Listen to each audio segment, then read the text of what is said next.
बिस्मिल्लाहिर्रहमानिर्रहीम। अस्सलाम वालेकुम स्टूडेंट्स, आज हम बायोलॉजी क्लास 9 के बाब नंबर 2 बायोडाइवर्सिटी के टॉपिक नंबर 2.7 क्लासिफिकेशन में वायरस का मुकाम इसको समझेंगे। फिर उसके बाद प्रायोन्स और वायराइड्स क्या होते हैं इनके बारे में हम अच्छी तरह से देखेंगे, इंपॉर्टेंट हैं।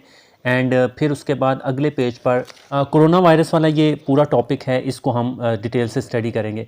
स्टूडेंट्स के जो क्रॉस लगाए हैं ना, ये पिछले साल में चूँकि ये सिलेबस से कट हो गया था तो वो मैंने मार्किंग की थी। इस साल ये कट नहीं है, इस साल आपने करना है, ठीक है। तो इन क्रॉस को आपने इग्नोर करना है, ठीक है। तो चलें अब शुरू करते हैं। तो चलें स्टूडेंट्स, टॉपिक को देखें। 2.7 क्लासिफिकेशन में वायरस का मुकाम के वायरस को हमने कहाँ रखा हुआ है। वायरस इंतहाई छोटे यानी अल्ट्रा माइक्रोस्कोपिक। अच्छा, माइक्रोस्कोपिक का मतलब छोटे होते हैं, अल्ट्रा का लफ्ज़ होता है इंतहाई। अल्ट्रा का मतलब क्या है? इंतहाई छोटे। माइक्रोस्कोपिक इंतहाई छोटे, ठीक है। तो वायरस जो हैं ये इंतहाई छोटे हैं, मखलूक हैं, ये बहुत छोटी मखलूक हैं जो जानदार और गैर जानदार के दरमियान सरहद पर हैं। अब ये स्टूडेंट्स चीज़ आपने याद रखनी है, जानदार और गैर जानदार के दरमियान सरहद पर हैं। इसका मतलब क्या है, इसको ज़रा यहाँ पर समझते हैं कि ये देख लेना, फ़र्ज़ कर लें स्टूडेंट्स कि ये इधर हमारे पास जानदार हैं, ये क्या हैं? जानदार। एंड इधर हमारे पास बेजान है, ठीक है। या गैर जानदार भी आप इसको, बेजान का मतलब क्या होता है? गैर जानदार। वो भी चले मैं लिख लेता हूँ, ठीक है। गैर जानदार हैं जैसे उन्होंने लिखा हुआ। अब वायरस क्या है? क्या वो जानदार है? नहीं। क्या वो गैर जानदार है? नहीं। तो वायरस बेसिकली इनकी सरहद पर हैं। ये फ़र्ज़ कर लें बाउंड्री है, बॉर्डर है जिसको हम कहते हैं। लेट सपोज के ये इंडिया, ये पाकिस्तान, तो जो सरहद है, बॉर्डर है, उस पर वायरस है। ना वो इंडिया में है ना वो पाकिस्तान में, आप इस तरह से इसको समझ सकते हो, ठीक है। तो इसका मतलब सरहद होता है, ये चीज़ आप समझ रहे हो ना? हाँ, ये सरहद है बेसिकली। तो वायरस हमारे यहाँ हैं, यहाँ वायरस हैं, ठीक है, सरहद पर। यानी कि ना वो जानदार है ना वो बेजान है, उनके दरमियान है। ये वाली चीज़ वो समझाना चाह रहे हैं आपको, ठीक है। सो ओके स्टूडेंट्स, ये सरहद वाली बात आपने याद रखनी है। जानदारों और गैर जानदारों के दरमियान सरहद पर वायरस हैं। ये ए सेलुलर हैं। अब ए सेलुलर का मतलब क्या है कि ये सेल से भी छोटे हैं, ये सेल से नहीं बने हुए, ठीक है ना। यानी ये सेल से नहीं बने होते, तो ये ए सेलुलर हैं। ए सेलुलर का मतलब क्या है? सेल से जो नहीं बने होते, और ना ही इनमें कोई ऑर्गेनेल्स होते हैं जो सेल के अंदर होते हैं। वो आगे हम नेक्स्ट पढ़ेंगे अगले चैप्टर्स में। तो उसमें न्यूक्लियस है, माइटोकॉन्ड्रिया है, सेल मेम्ब्रेन, सेल वाल, ये सेल के ऑर्गेनेल्स होते हैं। तो चूंकि वायरस जो हैं ये ए सेलुलर हैं, ये सेल से नहीं बने हुए, तो फिर इनमें ऑर्गेनेल्स भी नहीं होंगे, ज़ाहिर सी बात है, क्योंकि ये सेल से तो नहीं बने हुए। एक वायरस न्यूक्लिक एसिड पर मुश्तमिल होता है। न्यूक्लिक एसिड में डीएनए यानी कि डीऑक्सी राइबो न्यूक्लिक एसिड और आरएनए यानी कि राइबो न्यूक्लिक एसिड पर मुश्तमिल हो सकता है, ठीक है। तो न्यूक्लिक एसिड की ये दो एग्जाम, डीएनए आरएनए, कोई भी हो सकता है। और एक प्रोटीन के होल से घिरा होता है और इसके ऊपर एक प्रोटीन का होल है। अगर मैं अगले पेज पर आपको बताऊं तो ये देख लें स्टूडेंट्स, वायरस की शक्ल इस तरह होती है, ठीक है। वायरस के अंदर यहाँ पर डीएनए या आरएनए होगा, ठीक है, और इस न्यूक्लिक एसिड मतलब होगा, अंदर न्यूक्लिक एसिड होगा, डीएनए या आरएनए, और ऊपर ये प्रोटीन की कवरिंग है, प्रोटीन का होल है, ठीक है ना। प्रोटीन की ऊपर कवरिंग होती है, ये आपने याद रखनी है। ये बेसिकली वायरस का स्ट्रक्चर वो हमें बता रहे हैं। तो प्रोटीन का होल होगा, उससे ये गिरा होता है जो न्यूक्लिक एसिड है। ये कोई मेटाबॉलिज्म नहीं चला सकते जी, बिल्कुल स्टूडेंट्स, ये चीज़ आपने याद रखनी है। ये कोई भी मतलब मेटाबॉलिज्म होता है ना, जो कम्प्लेक्स केमिकल रिएक्शंस होते हैं ना जानदारों के अंदर, हाँ, वो ये अपना नहीं चला सकते। अपनी प्रोटीन्स की तैयारी और अपनी तादाद बढ़ाने के लिए वायरस जानदारों में पैरासाइट बनकर अगले, अच्छा ये देखें, यानी कि ना तो ये अपनी प्रोटीन्स तैयार कर सकते हैं, ना ही अपनी रिप्रोडक्शन कर सकते हैं, यानी कि अपनी तादाद भी नहीं बढ़ा सकते। तो अगर इन्होंने अपनी प्रोटीन बढ़ानी है तो इनके अंदर अपना मेटाबॉलिज्म नहीं होता, बात को समझे। अगर इन्होंने अपनी तादाद बढ़ानी है तो इनके अंदर अपना मेटाबॉलिज्म नहीं है। तो फिर ये क्या करते हैं? अपनी प्रोटीन्स की तैयारी और अपनी तादाद बढ़ाने के लिए यानी रिप्रोडक्शन करने के लिए वायरस जानदारों, और कौन से जानदार हैं? पौधे, जानवर और बैक्टीरिया में पैरासाइट बनकर। अब पैरासाइट पता है ना, एक ऐसा जानदार है जो दूसरे जानदारों में रहता है और बदले में उसको नुकसान पहुंचाता है, ठीक है, और उससे ये खुद फायदा हासिल करता है। तो जितने भी वायरस हैं ये स्टूडेंट्स आपने याद रखना है, वायरस सारे पैरासाइट होते हैं, ठीक है, क्योंकि वायरस का अपना कोई मेटाबॉलिज्म नहीं है, तो हमेशा ये दूसरे जानदारों के अंदर ही रहते हैं, ठीक है। और लफ्ज़ जो वायरस है उसका मतलब ही जहर होता है, क्योंकि ये सबको नुकसान ही पहुंचाते हैं, वायरस का कोई फायदा नहीं है, ठीक है। तो पैरासाइट बनकर रहते हैं जी, बिल्कुल स्टूडेंट्स, वायरस सारे पैरासाइट बनकर रहते हैं दूसरे जानदारों में, पौधों, जानवरों, बैक्टीरिया वगैरह में।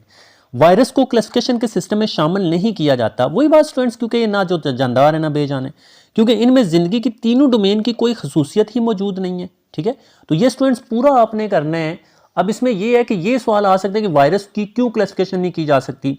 तो स्टूडेंट्स पहले आपने वो सरहद वाली बात लिखनी है, ठीक है, कि वायरस जानदारों और बेजान के दरमियान सरहद पर पाए जाते हैं, ना ये जानदार हैं ना ये बेजान हैं।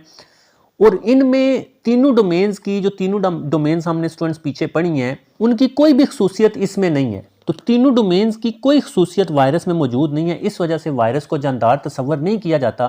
तो जब वायरस को जानदार तस्वर नहीं किया जाता तो फिर उनकी हम क्लासिफिकेशन क्यों ही करें, क्यों हम उनको जानदारों में रखें, ये बात आपने समझनी है, ठीक है। सो ये चीज़ स्टूडेंट्स आपने याद रखनी है। और बाकी जो पीछे स्टूडेंट्स हमने पढ़ा वो याद रखना है कि बहुत छोटे यानी अल्ट्रा माइक्रोस्कोपिक हैं, ए सेलुलर है यानी सेल से नहीं बने होते, इनमें कोई ऑर्गेनेल्स नहीं होते, ठीक है। इनमें न्यूक्लिक एसिड होता है, प्रोटीन का ऊपर एक होल होता है, कवरिंग होती है। ये अपना कोई मेटाबॉलिज्म नहीं चला सकते, ये दूसरे जानदारों के अंदर जाकर रिप्रोडक्शन या अपनी तादाद बढ़ाते हैं और प्रोटीन की तैयारी करते हैं, ठीक है। पैरासाइट हमेशा रहते हैं। तो ये चीज़ स्टूडेंट्स आपने सारी याद कर लेनी है, समझ लेनी है। अच्छा अब आगे देखिए स्टूडेंट्स, नेक्स्ट हमारे पास, अच्छा नेक्स्ट स्टूडेंट्स इन दोनों फिगर्स को भी समझ लें कि ये दो कौन कौन से वायरस हैं। ये दो आम वायरस हैं। बाएं तरफ जो आपको नज़र आ रहा है ये वाला हमारे बाएं तरफ है और ये दाएं तरफ है। तो बाएं वाला बैक्टीरियोफेज है स्टूडेंट्स, आपने याद रखना है बैक्टीरियोफेज वो वायरस होता है जो बैक्टीरिया पर हमला करता है, ठीक है। बैक्टीरियोफेज वो वायरस जो बैक्टीरिया पर हमला करता है, ये वो है। और दाएं तरफ ये जो आपको नज़र आ रहा है इन्फ्लुएंजा वायरस है, जो नज़ला ज़ुकाम एक किस्म की बीमारी है, वो इन्फ्लुएंजा है, ठीक है। तो उसका ये वायरस है बेसिकली। तो इससे ज़ुकाम वगैरह लग जाता है, वो इन्फ्लुएंजा एक बीमारी है, ज़ुकाम की तरह है, ठीक है। तो उसमें नाक बहता है, सर में दर्द होता है, तो ये ज़ुकाम वगैरह प्रोड्यूस करता है हमारे जिस्म में। जब इसे अटैक करता है तो हमें इन्फ्लुएंजा बीमारी हो जाती है, ठीक है। तो अच्छा ये दोनों स्टूडेंट्स मैंने आपको बताए। अब नेक्स्ट देखें, जो ये वाले भी काफ़ी स्टूडेंट्स इंपॉर्टेंट शॉर्ट कंसेप्ट्स हैं, ठीक है। ये शॉर्ट में अक्सर आते हैं। प्रायोन्स और वायराइड्स क्या होते हैं, तो ये आपने यहाँ से याद रखना है, ठीक है। प्रायोन्स और वायराइड्स भी ए सेलुलर ज़रात हैं, ये भी ए सेलुलर हैं, यानी कि ये सेल्स के नहीं बने होते। हमें पता है पीछे जो हमने देखा ए सेलुलर सेल से भी छोटे होते हैं, ठीक है। और इन्हें भी क्लासिफिकेशन सिस्टम में शामिल नहीं किया जाता। जैसे वायरस को किसी किंगडम में या किसी डोमेन में नहीं शामिल किया गया क्योंकि उसकी खसूसियात किसी डोमेन के साथ नहीं मिलती। इसी तरह से प्रायोन्स और वायराइड्स को भी किसी भी क्लासिफिकेशन सिस्टम में शामिल नहीं किया गया। प्रायोन सिर्फ प्रोटीन पर मुश्तमिल होते हैं। अच्छा ये भी स्टूडेंट्स बात आपने याद रखनी है, इसके नाम से ज़ाहिर रखिएगा। प्रायोन्स है तो वो प्रोटीन पर मुश्तमिल होते हैं और वायराइड्स सिर्फ गोल आरएनए पर मुश्तमिल होते हैं, ठीक है। तो प्रायोन्स प्रोटीन के बने होते हैं और वायराइड्स गोल या सर्कुलर आरएनए पर मुश्तमिल होते हैं। ये दोनों ज़रात कुछ पौधों में मुतद्दी बीमारियां पैदा करते हैं और कैंसर का सबब भी बनते हैं, ठीक है। तो यहाँ तक ये पूरा कर लें। अब इनका नुकसान ही नुकसान है, ज़ाहिर सी बात है ये भी नुकसानदेह हैं। तो ये मतलब ये है कि वायरस नहीं है, बट वायरस की तरह के दूसरे ए सेलुलर ज़रात हैं। प्रायोन्स प्रोटीन के बने होते हैं, वायराइड्स गोल आरएनए के बने होते हैं। ये बातें याद रखनी है। और पौधों में मुतद्दी बीमारियां पैदा करते हैं, ठीक है। इन्फेक्शन यानी कि जो एक पौधे से दूसरे पौधे में आगे मुंतकिल हो जाता है।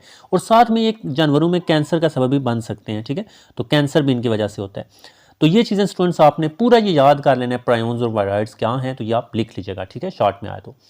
अच्छा नेक्स्ट स्टूडेंट्स अगर आप देखो तो जिस तरह से मैंने आपको बताया क्रॉस को आपने इग्नोर करना है, ठीक है। पिछले दफ़ा जो है वो सिलेबस से कट हुआ था, बट इस दफ़ा है ये, तो अभी आपने ये सब कुछ करना है।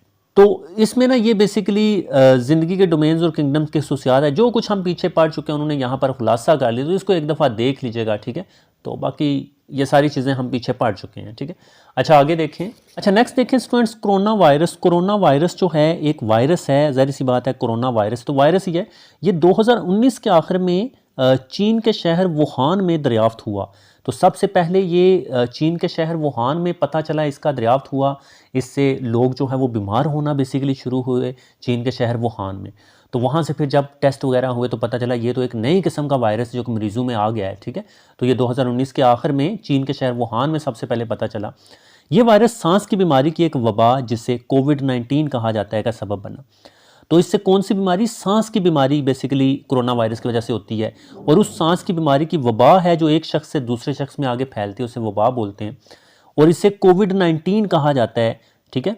तो कोविड-19 इसको क्यों, क्योंकि 2019 में ये दरियाफ्त हुआ था ना, इस वजह से, तो उसका ये सबब बना। कोरोना वायरस बुनियादी तौर पर सांस की बूंदों के जरिए फैलता है। अब ये किस तरह से एक शख्स से दूसरे शख्स में फैलता है, सांस की बूंदों के जरिए, ठीक है। तो अब कैसे, जब एक मुतासरा शख्स खांसता है, छींकता है या बात करता है या सांस लेता है तो उसके मुंह से या नाक से ऐसे ज़रात ऐसे हवा में मिक्स हो जाते हैं ना, छोटे छोटे पानी की तरह के, बूंदों की तरह के ज़रात होते हैं, उसमें यह वायरस होता है। और वही छोटे छोटे ज़रात जब दूसरे बंदे के मुंह में या सांस के जरिए, नाक के जरिए चले जाते हैं नाक में, तो रेस्पिरेटरी सिस्टम में, तो वो वायरस भी उस दूसरे सेहतमंद इंसान में चला जाता है, वो भी बीमार हो जाता है। अब इसी वजह से स्टूडेंट्स हम मास्क पहनते थे। आई होप आपको याद होगा 2019-20 में जब कोरोना वायरस आया था 21 में, तो वो मास्क पहनना हमने शुरू कर दिए थे, ठीक है। तो वो मास्क किसी वजह से पहनते थे ताकि दूसरे अगर किसी को वायरस है ना, या किसी को ये बीमारी कोविड-19 है, तो उसके जो मुंह से ज़रात हैं या बूंदें हैं वो हमारे मुंह तक ना आए, ठीक है। ये वायरस आलूदा सतह को छूने से भी फैल सकता है। जी बिल्कुल स्टूडेंट्स, अगर गंदी जगह है, वहाँ पर किसी ने खांसा है, मरीज़ ने खांसा है, मरीज़ ने छींका है, तो वहाँ पर वो बूंदें उसकी पड़ी हुई हैं, और किसी बंदे ने उस सतह पर ऐसे हाथ लगाया तो वो बूंदें, छोटे छोटे पानी के कतरे होते हैं ना, उनके अंदर वायरस हैं, वो उसकी उंगलियों पर टच हो गए। फिर वही उंगलियां जब उसने अपने नाक ऐसे खारिज की नाक में या ऐसे मुंह के, तो वही वायरस उसके नाक में या मुंह में वहाँ से चला जाएगा। तो आलूदा सतह को छूने से भी ये फैल सकता है। बीमारी के फैलाव को रोकने के लिए क्या किया जाता था? बीमारी के फैलाव को रोकने के लिए नाक और मुंह पर मास्क पहनना मददगार साबित हो सकता है। तो इसी वजह से आपको पता है ना, मास्क हम पहनते थे ना जब कोविड-19 की वबा आई थी, तो मास्क पहना था हमने मुंह और नाक में। इस बीमारी की आम अलामत, अब अलामत क्या हैं, हमें कैसे पता चलेगा कि कोई शख्स है या हमें ही इवन अल्लाह ना करे कोविड-19 हुआ है? तो अलामतें इसकी हैं कि बुखार होगा, खांसी आएगी, मतलब खांसी होगी, और सांस लेने में दुश्वारी होगी, सांस में तंगी, ऐसे सीना वजनी होगा और काफ़ी मुश्किल से ऐसे ना सांस लेने होगी, ठीक है। फिर मरीज़ थकावट काफ़ी महसूस करता है, जिस्म में काफ़ी दर्द होता है, जायके या सूंघने की हिस्स का ख़त्म हो जाना। तो जायका है, कोई अगर हम खट्टी चीज़ खाएंगे तो कोई पता नहीं चलता हम क्या खा रहे हैं, कोई जायके नहीं उसका होगा, बेजायका चीज़ें हो जाएंगी, और सूंघने की भी हिस्स ख़त्म हो जाएगी, कोई परफ्यूम वगैरह की खुशबू भी नहीं आती, ठीक है। गले में खराश और सर दर्द शामिल है। जी बिल्कुल, गला ऐसे हरा सा होगा, ठीक है, अंदर से जल रहा होगा, और सर दर्द भी इसमें होगा। तो ये स्टूडेंट सारी आपने कोविड-19 या कोरोना वायरस की अलामात याद रखनी है। बेसिकली ये सारा आपने करना है, ठीक है। इसमें कोई भी वो शॉर्ट क्वेश्चन पूछ सकते हैं, एमसीक्यूज़ में कोई भी पूछ सकते हैं। जैसे एमसीक्यूज़ में पूछ सकते हैं कि चीन के शहर, किस शहर में ये कोविड-19 या कोरोना वायरस दरियाफ्त हुआ, तो वुहान में, ये एमसीक्यूज़ आ सकता है। और किसके ज़रिए फैलता है, ये शॉर्ट आ सकता है, बूंदों के ज़रिए फैलता है, मुतासर से खांसता है या छींकता है तो उसके ज़रिए, और आलूदा सतह को छूने से भी बीमारी ये फैल सकती है। और कैसे बचा जा सकता है, नाक और मुंह पर मास्क पहनकर, ठीक है, और दूसरे लोगों से फासला बनाकर, वो भी आप लिख सकते हो। फिर ये अलामात मैंने बता दी। बाद सूरतों में ये ख़ास तौर पर उम्र रसीदा अफराद और दीगर सेहत के मसाइल वाले लोगों में शदीद सांस के मसाइल का बायस बन सकता है। जी बिल्कुल, तो जो तो पहले ही कमज़ोर हैं या जो बुज़ुर्ग हैं, उनमें ये शदीद सांस के मसाइल पैदा कर सकते हैं। साबुन से कम से कम 20 सेकंड तक बार बार हाथ धोना या 60% अल्कोहल वाले हैंड सैनिटाइज़र का इस्तेमाल भी बीमारी के फैलाव को रोक सकता है। अब हम चाहते हैं कि बीमारी का फैलाव कैसे मतलब रुके, अगर एक बंदे को है तो दूसरों को ना हो। तो इंसानों को चाहिए, तो हमें चाहिए कि बार बार हाथ धोएं, 20 सेकंड तक हाथ धोते रहें साबुन से, या 60% अल्कोहल वाले हैंड सैनिटाइज़र का इस्तेमाल करें। कोविड-19 से हिफाजत के लिए वैक्सीन लगवाना बहुत अहम है। तो इसकी वैक्सीन भी स्टूडेंट्स आई थी, पता है, हमने वैक्सीन भी लगवाई थी बेसिकली। तो वैक्सीन जो शख्स लगवा लेता है उसको आने वाले दिनों में कभी भी कोविड-19 की बीमारी नहीं होती, ठीक है। तो वैक्सीन मदाफ़ती निज़ाम को वायरस को पहचानने और इससे लड़ने में मदद देती है। अच्छा, अब ये देखिए स्टूडेंट्स, वैक्सीन क्या होती है, ये काफ़ी इंपॉर्टेंट है, ठीक है, वो चलें देख लीजिएगा। और वैक्सीन क्या होती है, देखें, ये बात आपने स्टूडेंट्स याद रखनी है। वैक्सीन हमारे मदाफ़ती निज़ाम को वायरस की पहचान करवाती है और उनसे लड़ने में मदद देती है, जो हमारा मदाफ़ती निज़ाम है। अब मदाफ़ती निज़ाम क्या है स्टूडेंट्स? हमारे जिस्म में ये वाइट ब्लड सेल्स की एक फ़ौज है जो बेसिकली नए वायरस को या बैक्टीरिया को मारती है, उसे पहचान करके। ये बात समझे, जैसे हमारी पाक फ़ौज है तो वो पाकिस्तान की हिफाजत करती है, इसी तरह से मदाफ़ती निज़ाम हमारे जिस्म की हिफाजत करता है वायरस और बैक्टीरिया से। तो जो वैक्सीन हम लगवाते हैं ना, उसमें बेसिकली मुर्दा या कमज़ोर कोरोना वायरस ही होते हैं। तो जब वो हमारे इंजेक्शन के ज़रिए लग जाते हैं हमारे जिस्म में, वो कमज़ोर या मुर्दा कोरोना वायरस जाते हैं, तो हमारा जो मदाफ़ती निज़ाम है उसको पहचान लेता है और उसके ख़िलाफ़ एंटीबॉडीज़ बनाता है, लड़ने में मदद मिलती है। तो जिससे बीमारी की शिद्दत कम हो जाती है, यानी कि बाद में अगर कोई असल का जो बेसिकली कोरोना वायरस हमारे जिस्म में दाखिल होता है, तो हमारा जिस्म तो पहले पहचानता है ना मुर्दा या कमज़ोर। हमने खुद वैक्सीन के ज़रिए अपने जिस्म में दाखिल किए हुए थे, अपने जिस्म को पहचान करवाई हुई थी। तो जब असली का वायरस हमारे जिस्म में जाता है तो वो एंटीबॉडीज़ बनी होती हैं, पहचान हुई होती है, तो हमारा मदाफ़ती निज़ाम उसको फ़ौरन पकड़ लेता है और फ़ौरन उसको मार देता है। तो उससे बीमारी की शिद्दत बाद वाले दिनों में कम हो जाती है अगर असल का हमला हो जाए तो, ठीक है। सो ये वाली स्टूडेंट्स चीज़ आपने याद रखनी है। वैक्सीन क्या है, थोड़ा सा ये आगे नेक्स्ट क्लासेस में भी आप अच्छी तरह से इनको पढ़ोगे डिटेल में वैक्सीन को, ठीक है। सो ओके स्टूडेंट्स, ये पूरा टॉपिक है, ये वाली चीज़ कोरोना वायरस के आपने सारी याद करनी है। शॉर्ट पिन में से पूछे जा सकते हैं और एमसीक्यूज़ भी आ सकते हैं, ठीक है। सो ओके स्टूडेंट्स, ये हमारा आज का लेक्चर था। नेक्स्ट हम जो इसका लास्ट लेक्चर रह जाएगा बाइनोमियल नोमेनक्लेचर, इसको हम पढ़ेंगे, ठीक है। तो ओके स्टूडेंट्स, इस चैनल को सब्सक्राइब कर दें, वीडियो को लाइक कर दें, अपना बहुत ज़्यादा ख्याल रखिएगा, दुआओं में याद रखिएगा। अल्लाह हाफिज़।